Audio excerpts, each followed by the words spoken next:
Welcome, everyone. My name is Alnoor Bhimani. I'm the director of the LSE South Asia Center. Delighted to welcome you all. This is a very special event. We are celebrating Sri Lanka's 75th independence anniversary, which was on Saturday, the 4th of February. So welcome all. I know many of you are logging in from different times. So good morning, good afternoon, good evening to you all. The South Asia Center has been very lucky in that since 2021, we've had no less than 5 independence anniversaries in 5 countries in the region.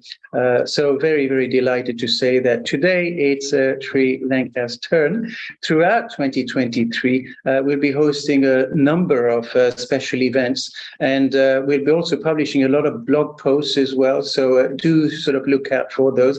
As we know, Sri Lanka is undergoing key challenges today, and some of our discussions will focus on the issues that have emerged and some of the challenges being faced. This afternoon for us, we're inaugurating a series of celebrations, and we have today the former President and Prime Minister of Sri Lanka, Dr. Chandrika Kumaratunga, titled CEYLON to Sri Lanka, A Journey in Nationhood. I've called her a doctor. She had almost finished her PhD, but I hope she doesn't mind me doing that. So Ms. or Dr. Kumaratunga served as the 5th president of Sri Lanka. She was also the first woman president of the country and the second female prime minister, her mother being the first. Both her parents were prime ministers. We're delighted to have her with us this afternoon. She is going to address some of the issues that relate to nationhood and the history of the country. It is a difficult history. She has first-hand experience having lived through difficult changing periods throughout her childhood, and of course when she was prime minister and president for over a decade. Up until the end of 2005, Ms. Kumaratunga was a president of the Sri Lanka Freedom Party, which was founded by her father in the early 1950s. She's currently chairperson of the South Asia Policy and Research Institute in Colombo. So a very warm welcome to you, Ms. Kumaratunga. Our discussant also, hello, Dr. Rajesh Venugopal, great to have you here. Rajesh is a colleague of mine at the LSE. He's associate professor in the Department of International Development. In 2018, he wrote a lovely book, very, very interesting, Nationalism, Development and Ethnic Conflict in Sri Lanka. So a real expert in the area. Dr. Kumaratunga will speak for about half an hour, after which Rajesh will begin the discussion with a series of questions put to her. So welcome, and the floor is yours, Ms. Kumaratunga. Thank you.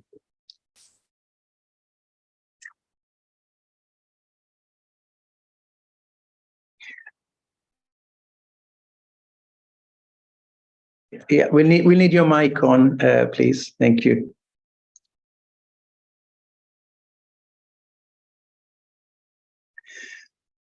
So if you could put your mic on, and then you can begin your address. Can you hear me? Yes, thank you. Thank you. Thank you very much for inviting me to this hopefully interesting reflection on Sri Lanka at 75 years. And I think the topic is a journey towards nationhood. Yes. We are celebrating 75 years of independence, and we must celebrate our achievements as a free and sovereign state. We can be justly proud of our successors in building a strong and democratic state, democratic forms of government, and institutions of good governance. Our achievements also in the fields of education and health which have been justly lauded for some time. Our public service was famed for being very effective, and our economy was doing well at independence. And we have since then moved forward, achieving quite a lot of successes.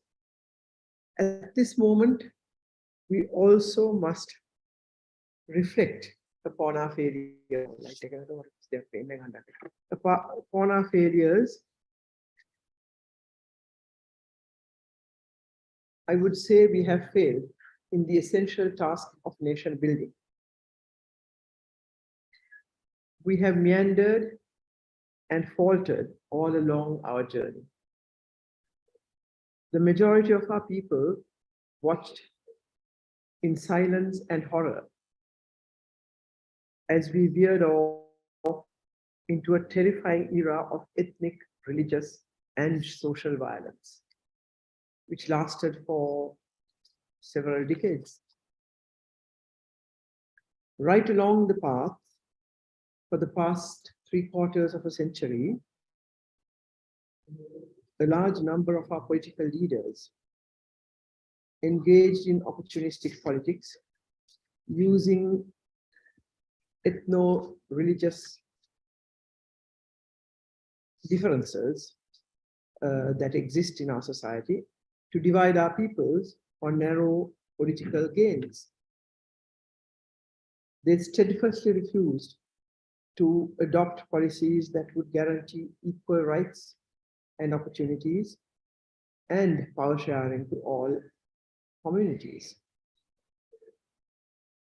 My government, on the other hand, found the courage to persuade the majority of Sri Lankans to agree to a new constitution, guaranteeing equal rights as well as extensive power sharing to all communities living in our country.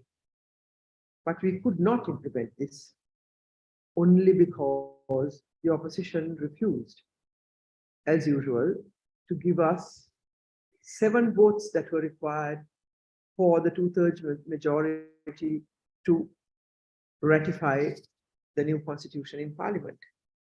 Thus, the caravan continued to move falteringly towards the precipice. We are today, at 75 years, a failed state. It's tragic. It is very sad, especially for me, who has dedicated many decades of my life to building this country. Our economy is bankrupt, as stated by the government itself. Poverty, hunger, extreme malnutrition are rampant. Children are starving and severely malnourished, large numbers of them. According to UNICEF figures, nearly 2 million.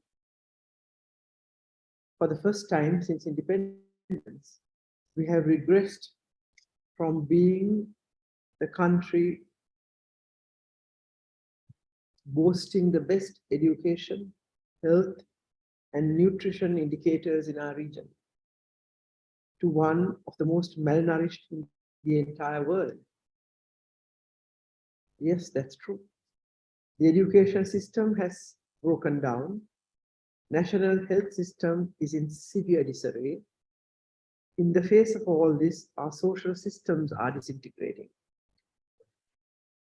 Drugs, alcohol abuse is dangerously high and increasing. The same with women and child abuse. The police, judiciary, and public service, which are the major institutions of democratic government, have broken down. Corruption is rampant and has become the driving force of government at every level. Needless to say, the executive, the cabinet, and parliament have not been spared by the all-englobing spread of corruption and malgovernance. It is no surprise, therefore, to me that just before our 75th anniversary, educated, caring young people rose up in protest during the Aragalaya of last year, demanding radical system change.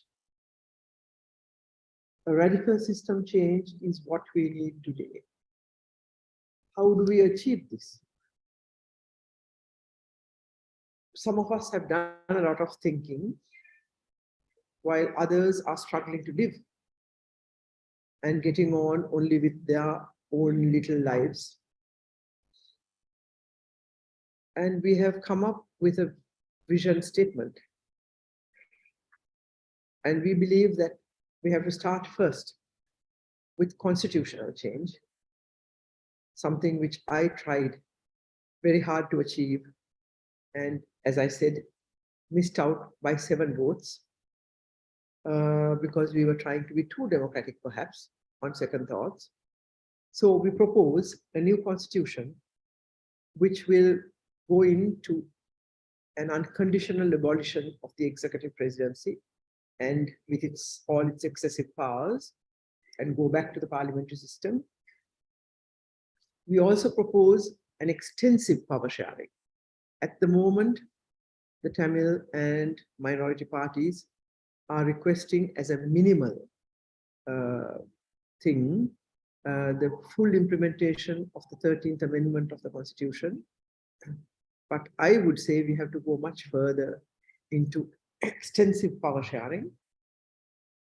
Thirdly, anti-corruption.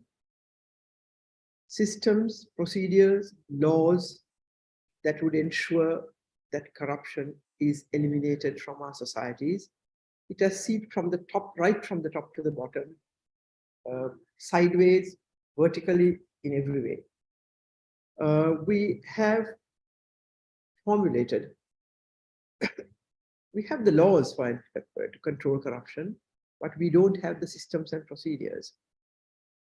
We formulated these during my government and implemented them and achieved a lot of success, which gave us the possibility of achieving extensive economic development while we were into a very destructive war.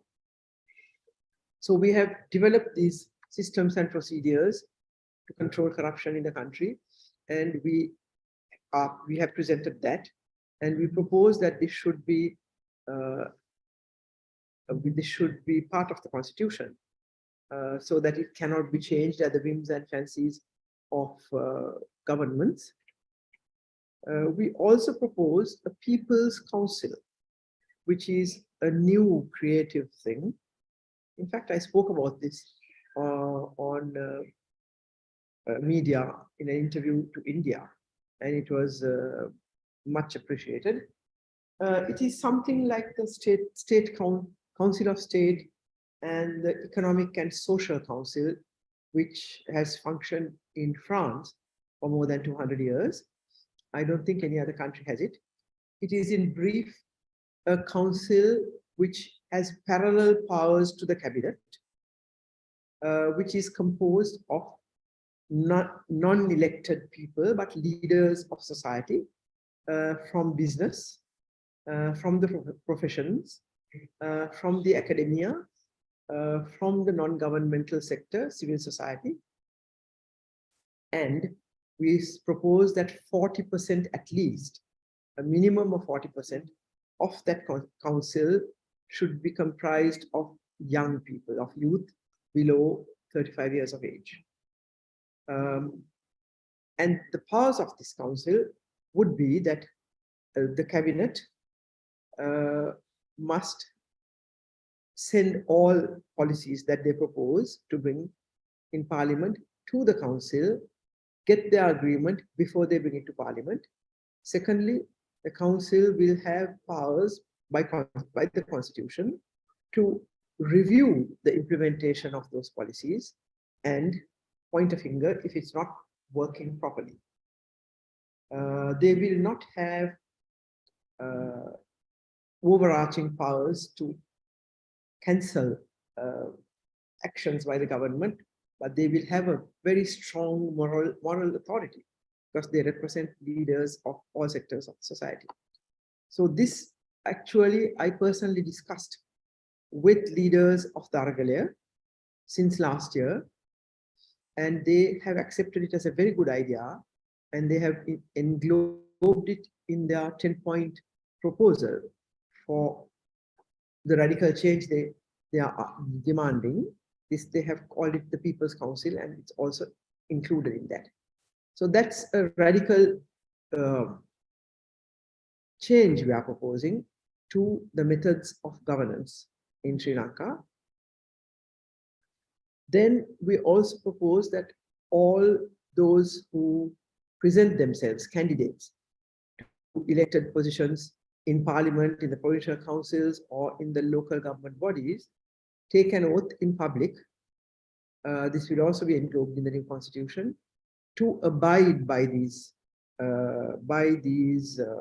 policies that have been enunciated. And we are proposing a right of recall for the people to recall their elected representatives. This exists in the US Constitution. If they violate the oath that they take before the people and the Constitution. A right of recall. This also has had a lot of approval, especially by the young people and by civil society activists. So this is the kind of thing I think that we will have to think of if we want to achieve a radical change honestly in this country. Because corruption has seeped right from the top to the bottom. Governance has broken down. The public service cannot work. They are not working. All the systems, the very effective, good systems that had been built up through colonial times and then amended and operated very effectively since independence, have all broken down in the last 20 years, a little less than 20 years.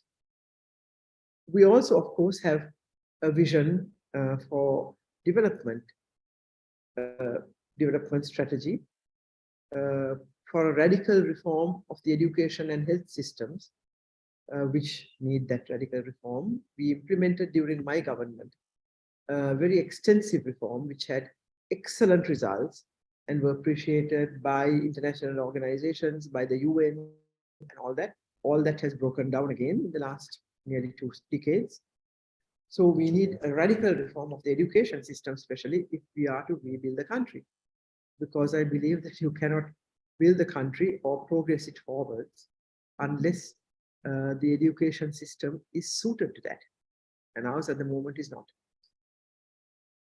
Then, of course, for agricultural development, to be self-sufficient in most of our food needs, industry, major industry, export industry, which needs a big boost, small and medium enterprises, which were doing very well 20 years ago, which have also, which are struggling today or completely broken down. And we believe that we should have a focus on the strategic location of Sri Lanka, which I think is our greatest asset. It is our greatest wealth, our strategic location, which probably is the reason why we had visitors from Europe, from the big powers in Europe for 450 years, visitors who refused to leave us. While India, which is a much bigger country, much richer country than ours, had only less than 150 years of colonialism. It is our strategic location, which is very, very important, which can earn us a lot of income, which we have not actually developed enough. My government had a strategy, a stated strategy of developing an air, sea, cargo hub in Sri Lanka, like Dubai or Seattle, focusing on this strategic location, which is important. So we have to develop that. Tourism, of course, also because of our natural resources and our strategic location. And comprehensive policy for the proper exploitation of our natural resources. Our gems are precious stones, are minerals, and are yet unexploited resources of natural gas. We are supposed to have large reserves of natural gas on our western coast. So this is what we have to look forward to while we look back at our failures, our failure to build a united Sri Lanka, our failure to accept and rejoice in our diversity rather than reject it, and bring together all our communities, ethnic, religious, caste, and all that, as we started some time ago, and all that has stopped now, and build a strong, stable, united Sri Lanka, which can move forward. For that, I believe we need mainly two things. First, a very clear plan, a visionary plan, as including the points I just mentioned and other things that one may think of. And secondly, a strategy to bring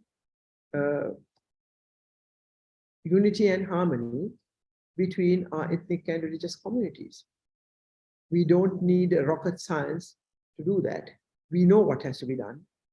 We have presented to Parliament a comprehensive new constitution, as I stated earlier, which gives extensive devolutionary powers to the Tamil people, the Muslim people, to the minorities, and to their regions. And of course, we have to do engage in many activities to build harmony between the peoples, which is not difficult. I have engaged in that for the past nearly 50 years, very successfully, doing various projects and programs. And the most touching and experience of my life recently, less than 1 year ago, was what happened during the Aragalaya. Some of us, NGOs, civil society organizations, politicians, rare politicians like us, were doing all kinds of things to bring the communities together at the ground level. And during the Aragalaya, quite spontaneously, without anybody prompting it, all the ethnic communities, the religious communities, groups came together. They ate together, they celebrated each other's religious functions together, which had never been done before. Clergy from the different religions came together. For example, Muslim Maulavis invited Buddhist monks, Hindu priests, Christian priests to come together with them and celebrate Ramzan and eat their evening meal together, which would have horrified a large number of Muslim conservatives before. But this kind of thing happened. And I think the time is right now for Sri Lanka and Sri Lankans to take the bull by the horns, have the courage to forge forward, not heeding the shrill screams of the extremist few. The extremists are few in this country, and less now than ever before, and implement what we should have done at independence. And finally, I would like to say in the region, we have good examples. India brought in a secular constitution at independence.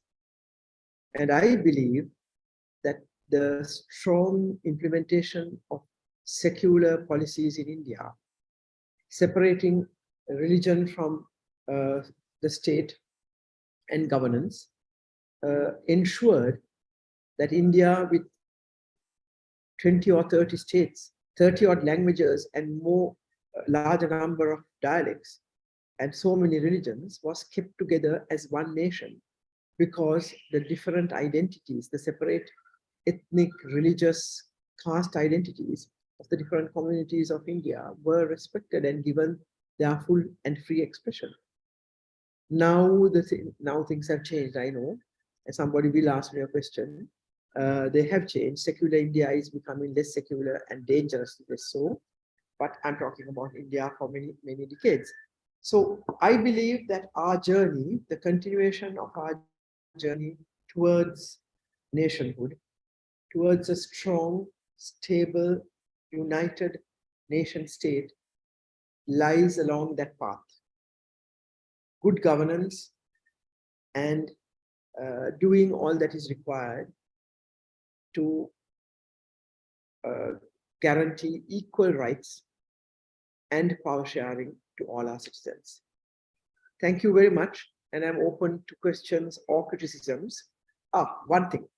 I was told that Rajesh mentioned that some members of the Tamil diaspora, Sri Lankans, have had some issues with my being invited to this event. And I went into some of the criticisms, and I must mention one because I would have erred by default if I didn't. The major one from what I can see is that that CBK has been accused of serious war crimes committed under my presidency. This is completely false. I am one of the few presidents who has not been accused of war crimes. Neither do I have any allegations about them. And in fact, the international organizations accepted, respected international organizations on human rights continue to congratulate my government on our human rights record. So I can give lots of details of actions that we took to ensure this while a ruthless war was going on in the north. But I will not go into details. We'll wait for the questions. Thank you very much.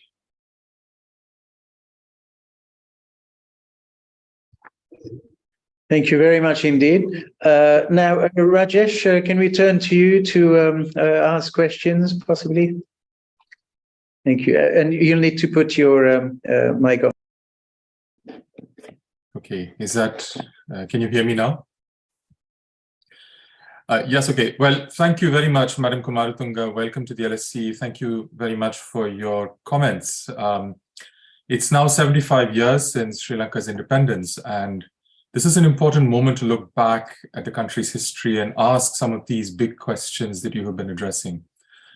And as somebody that has lived through most of that period yourself and in the country's political leadership, you have a unique position in providing insight and in reflecting on what happened and why it happened.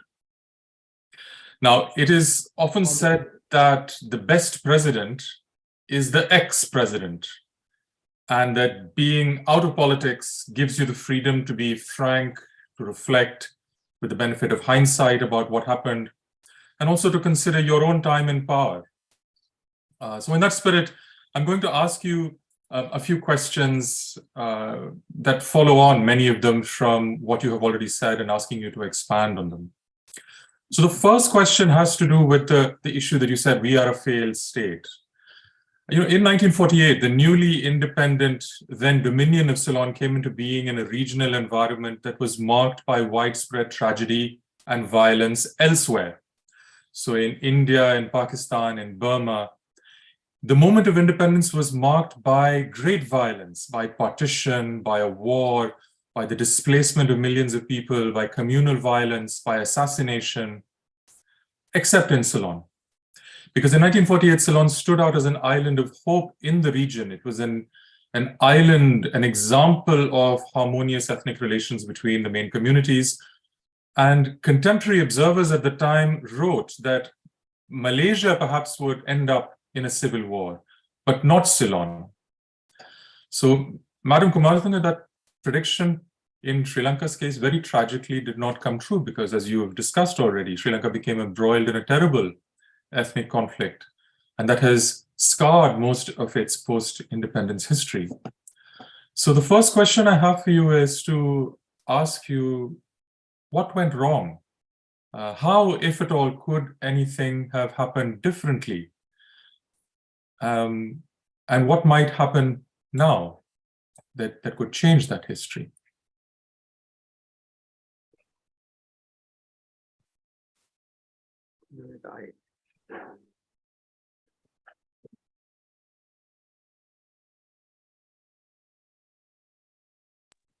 Can you hear me? Yes. Yes, we can. This business of switching off and switching on is bothering me. Yes.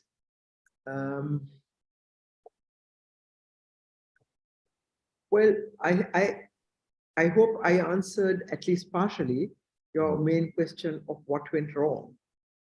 That we did not build a united nation. We did not build a country, a state where all its communities could live with equal rights and opportunities. At independence, our new constitution should have guaranteed all those rights to all the minorities, to everybody living in the country, and ensured that power was equally shared amongst everybody. We did not do that. So I believe that was the main reason which led to conflicts in 57, 58, then later on in the 80s, and so on. And then we stubbornly entrenched ourselves, the majority community, in insisting on safeguarding our rights and refusing to grant the rights of the others. The other was shown as the enemy, and we grabbed all the privileges and opportunities for ourselves. For example, government in Sri Lanka was heavily weighted for the Sinhalese, and just for the show of it, we had one Muslim minister, one Tamil minister, if at all. Some governments didn't even have that. And then the quota system for the universities discriminated hugely against the minorities, especially the North and the East.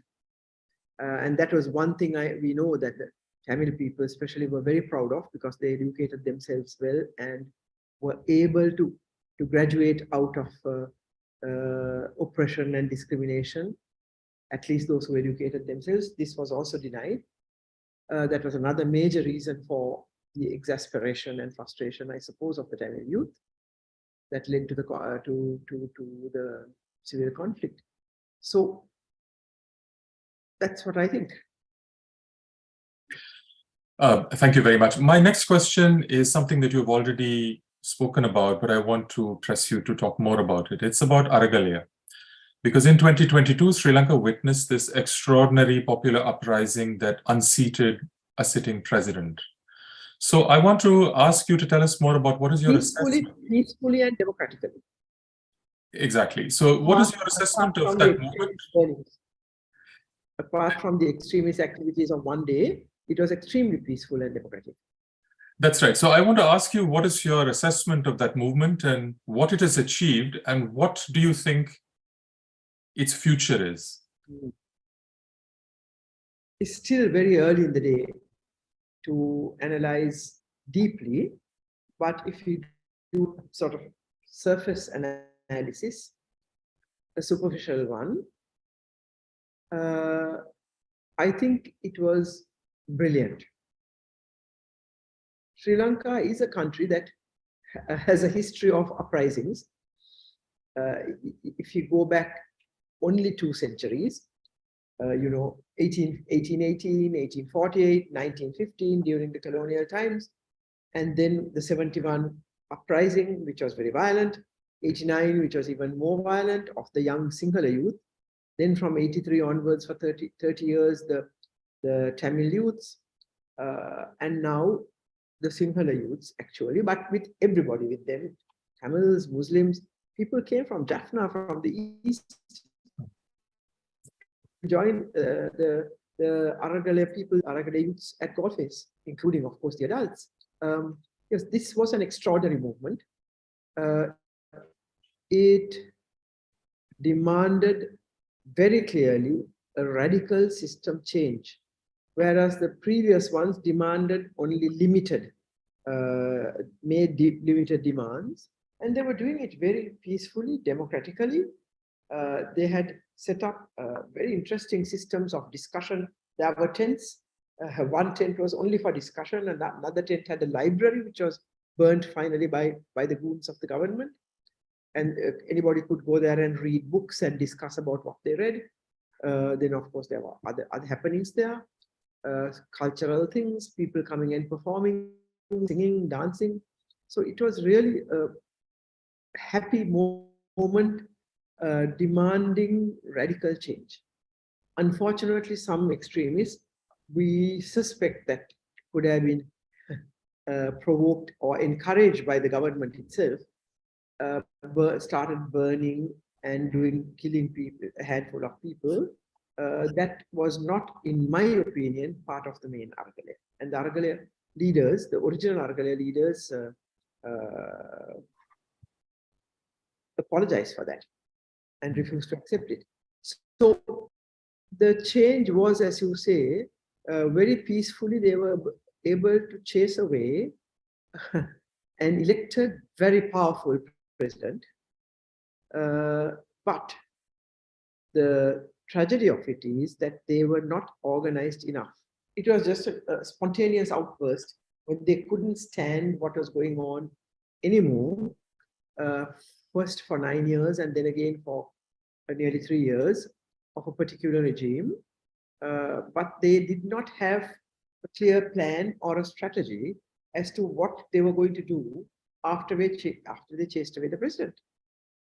So therefore, the rest of the government, the president and the prime minister had to leave, but the rest of the government entrenched themselves and brought in one of their own who may have been from another party, and made him the executive president, and they are still entrenched in power. So I would say the major shortcoming was that there was no plan at all, leave alone a clear plan for the aftermath of chasing away the president and the prime minister. They could have done much more. I cannot stop comparing the French Revolution of 1789, where there was also, I think, Rajesh, you also studied these things as much as me, perhaps or more, where there was a spontaneous uprising of the people, the peasants and the workers, but there it continued. Well, it didn't continue for much longer than the Aragalaya, but the educated, the lawyers and the professionals and academics moved in and developed a sort of plan for what they were going to do in the aftermath. Here it did not happen for whatever the reason. So, and I would say, on afterthought, that it did not happen because actually large numbers of academics, large numbers of professionals, large numbers of educated top business people who I never thought would join the Aragalaya went and made speeches there. Some of the elite people, very well known to me. So they were all in sympathy, and these people could have, like during the French Revolution, got together and given a plan. And in fact, within 2 weeks of the Aragalaya beginning, I presented my plan about the People's Council to, I invited about 100 leaders of civil society, separately the leaders of the Aragalaya who did not refuse to see me, and the political parties separately, and presented this. And we could have done something on those lines. And I would say the thing that probably prevented it is the violence that was perpetrated by a handful of people. We still don't know from where they came, we can guess. And then everybody sort of got very disoriented, and the thing went into disarray. If not, very probably the type of person I said who were fully into the, supportive of the Aragalaya, going there, discussing with them, making speeches, would have got together very probably and built a new platform for governance, a new platform for governance. Okay, thank you very much. My next question is about the legacy of violence. And I know that you yourself are among those who has suffered personally. Your own father was assassinated. Your husband was killed by political violence. In fact, today happens to be his death anniversary. Exactly. So I wanted to ask you about political violence and overcoming it and accountability. And I'm saying this particularly as somebody that you will sympathize and understand, as somebody that has personally experienced it. Because in the North and East, people who have suffered terribly remain alienated, traumatized, and impoverished, and there is still no political reconciliation or resolution. So you've talked about this, but my question is to sort of probe you further on this, about accountability and justice for the victims of violence. So will the victims get justice? Will we know what happened to the disappeared, and will there be closure? Will those that were responsible for terrible crimes be called to account? And how can we hope that that will happen? That's the eternal question, to which the answer is still not given, but is very clear. As you say, we have to have accountability. We have to have closure. And we all know, you and I, especially as Sri Lankans, know how much and for how long the mothers and the women have been protesting, sitting on roads, asking for some kind of resolution to the disappearances problem. If I was in government, I would know what to do. After the end of the war, the first time I had anything to do with government again, because I had retired completely, but was dragged back into the sidelines of politics with the Yahapalana government in 2015.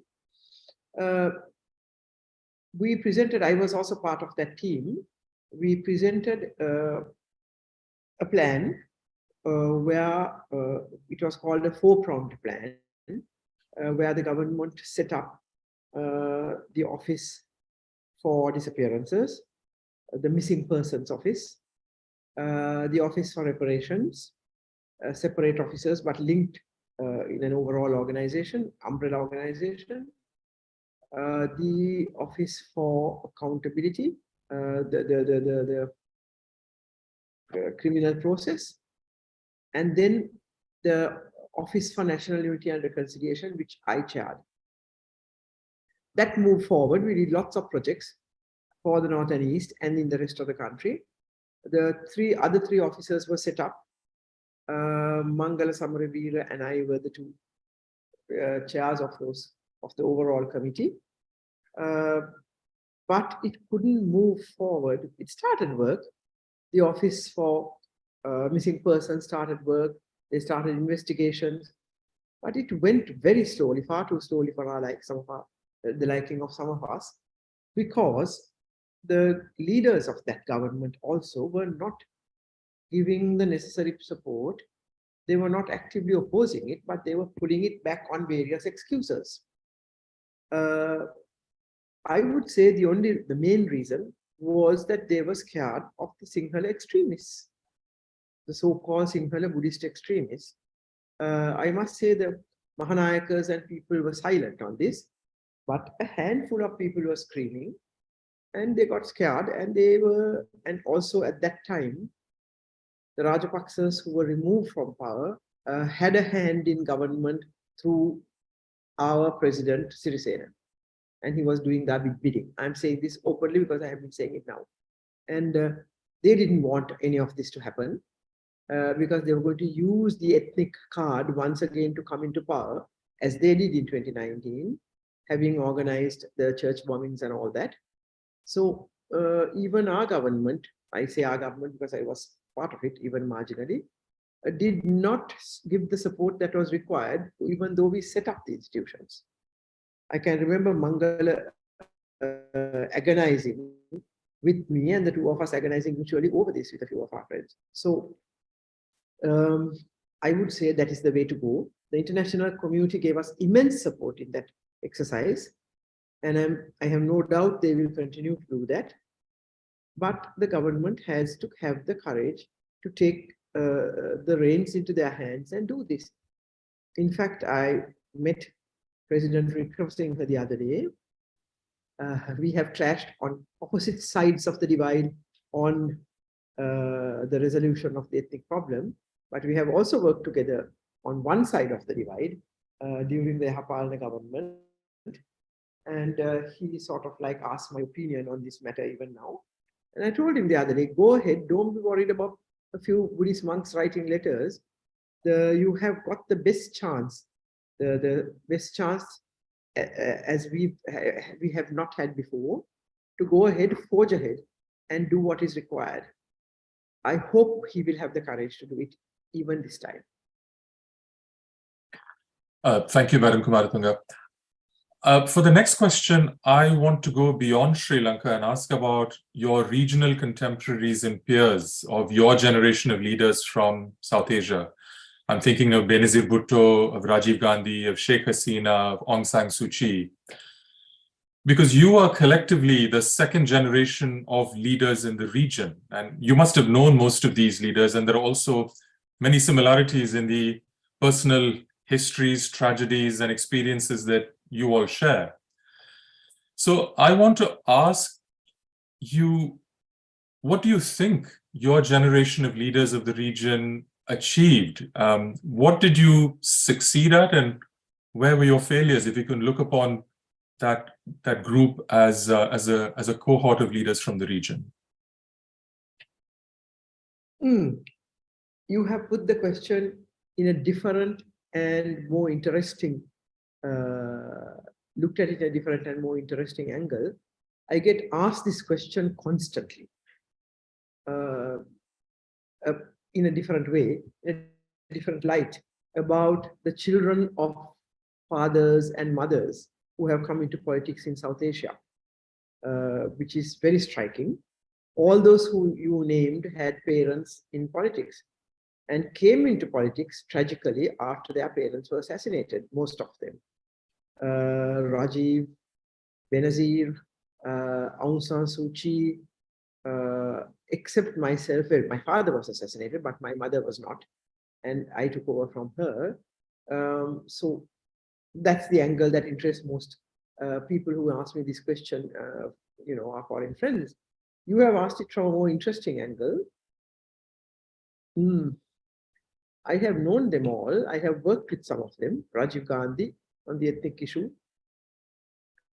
My husband Vijay and I met him in India to discuss the solutions just after he brought in the, persuaded the Sri Lankan government to bring in the 13th Amendment to the Constitution, and so on. Benazir I knew personally. She was Prime Minister during part of my presidency. Sheikh Hasina I knew very well and have met her even after I retired from politics. Aung San Suu Kyi was not a contemporary because she was in house arrest, under house arrest during my time. But I met her after that several times before she came back into politics actively, before she was allowed to come back. Yes. So we have come with that very heavy and tragic legacy of being accepted as children of parents who governed, and coming in on the sympathy wave also, because those parents were assassinated. And also they were parents who were very popular at the time they were assassinated. They were not assassinated because they were crooks or robbers or murderers. They were assassinated because they were very popular by,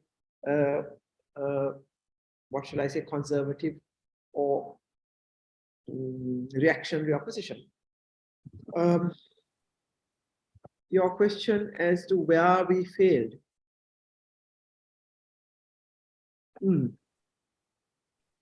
Well, once again, we came with the burden, huge burden on our backs. We are carrying the weight of what our parents had started in our countries, post-independence era. In India, for example, and Pakistan, they were struggling with with the wounds of independence, of separation, of the terrible ethnic, of the terrible violence that prevailed and followed. And Aung San Suu Kyi also, in a different way. Her father was assassinated by the military. So I think the space we had to move forward, to progress forward, to resolve the different problems, similar and different problems that our nations faced, was very limited. The space was limited by these circumstances. Probably some of us did not have the skills and the training to do what was expected of us and what was required. Some of us, I won't name each one, but some of us came in simply because we were the children. So they probably did not have the skills to manage the extremely challenging situations that they came into, that they inherited. Some of us had the education and the experience.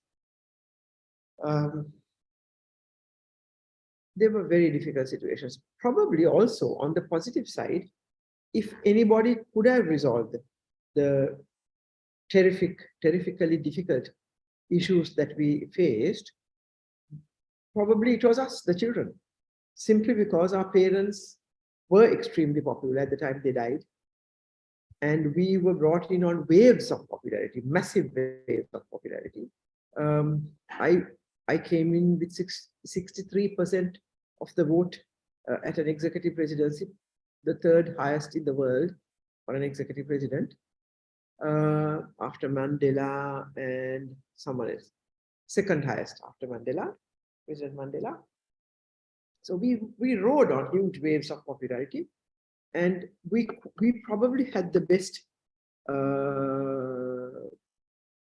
what shall I say, the best circumstances to resolve the major issues if we could have done it.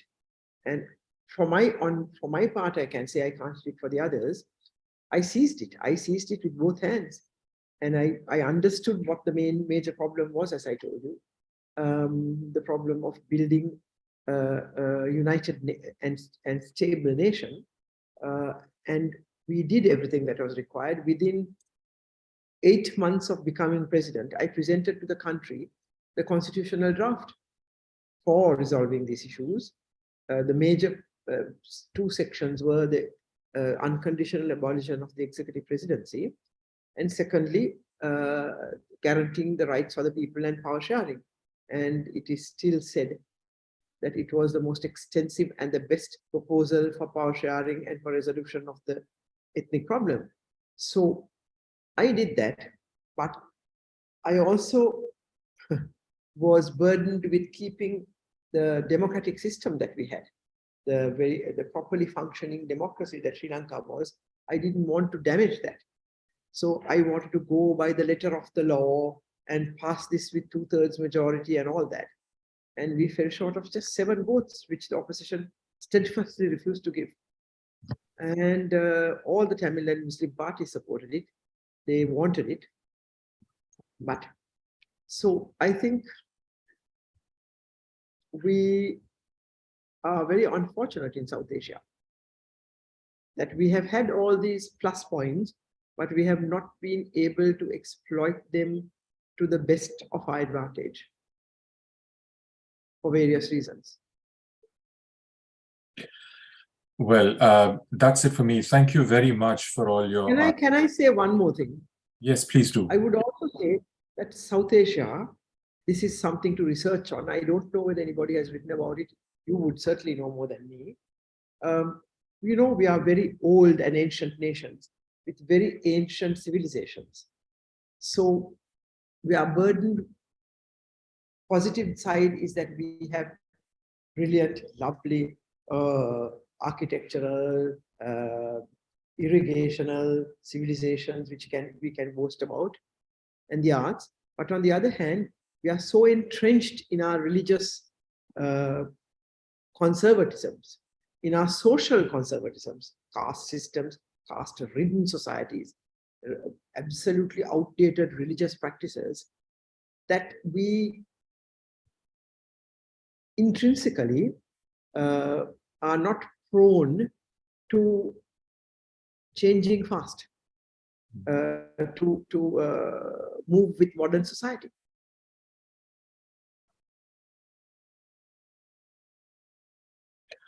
All right. Well, at that point, thank you so much for your comments, Madam Kumaratunga. That's it for me and my questions. I'm going to hand over to my colleague and the chair, Alnoor Bhimani. Thank you. This has been a fascinating discussion. I think a good series of questions and really illuminating answers. Can I turn to you for one last question, which is just asking you whether you'd like to make any closing remarks before we end the event. Dr. Chandrika. You'll have to unmute, sorry.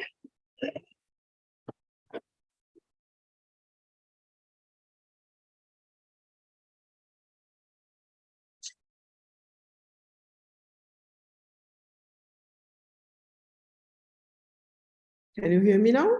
Yes, perfect. Thank you. One personal comment I would like to make is that I'm indeed very honored to have been invited for this discussion, seminar, dialogue, as you call it, by the London School of Economics, where I did part of my research for my PhD, which I did at the École des Hautes Études in Paris, in the University of Paris. But I spent months at the LSE. I was assigned there to do my research because LSE had the best library on Sri Lanka, because I was doing my PhD. So I'm very honored to be part of this, organized by the LSE. I returned to the LSE many times and met professors who are my personal friends, Professor Meghnad Desai, who's now Lord Meghnad Desai, so many others, Frances Stewart, and no, not Frances, her sister, and so many others. So I'm very happy to be here with you. And I hope that some Sri Lankans or others who are interested in Sri Lanka would continue research and study into this essential question that Rajesh asked me: why have we arrived where we have today after 75 years, actually pedaling fast, acceleratedly backwards from where we started? Thank you very much. Well, it does turn out that the LSE's aim is really to know the causes of things, and this is exactly what you're suggesting we should be doing in relation to Sri Lanka. I should also say we have very many students and many scholars and researchers from Sri Lanka or individuals interested in Sri Lanka. So this is certainly, I think, a tradition that the LSE is going to continue. But I'd like to thank you once again. Thank you, Rajesh Venugopal. Thank you, the team at the center. I know you worked very, very hard to put this event and others together. And of course, thank you, the audience. We hope to see you again. We will continue to feature Sri Lanka and the 75th anniversary, as we'll do with other South Asian countries. So hope to see you soon. And goodbye from me. And thank you again. Thank you. Bye-bye. Bye. Bye, everybody.